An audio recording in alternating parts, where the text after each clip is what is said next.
Welcome to my butterfly stroke analysis.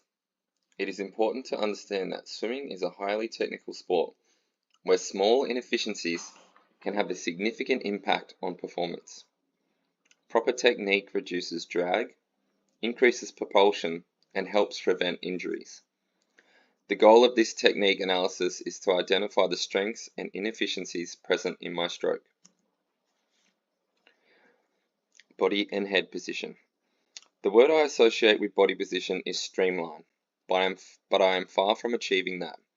If we look at Olympic champion Stephanie Rice, she has a dolphin-like undulation, which is the action of moving smoothly up and down. Whilst my body is high in the water, creating less drag, I also lack undulation. My upper back is constantly on the water's surface, when it should in fact flow in a continuous up and down wave through the water. Head movement affects the whole stroke. The aim is to lift the head as the hands and arms at the end of the stroke.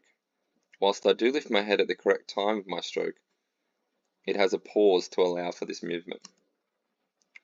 Kicking and arm action. The butterfly kick differs from other strokes as both legs move together in an up and down motion. The movement needs to be driven from the hips with the ankles loose and flexible. Again, comparing to Steph, on her side view, it is evident that the energy flows through her whole body with her feet completing the action. My kicking action is completely random, with no conscious thought. My legs are splayed and the timing does not follow a rhythm. I would consider the arm action the strongest part of my butterfly stroke, despite swimming freestyle sometimes to take a breath. Both arms usually come over together at a constant rate, although I can improve the hand sweeping action instead of slapping the water. Breathing and timing. Breathing during the butterfly stroke requires precise timing to preserve the efficiency of the movement.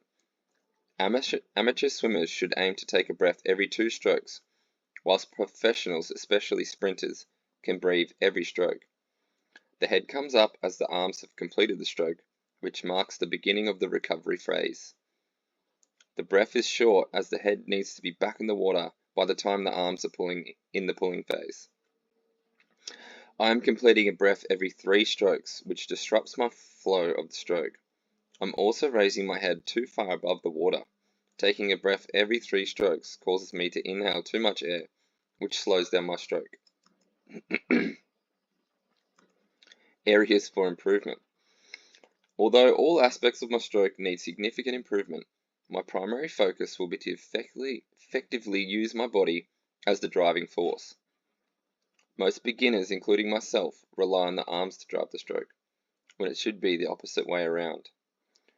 After that, I would focus on maintaining consistent arm movements, as I sometimes use one arm independently to breathe to the side.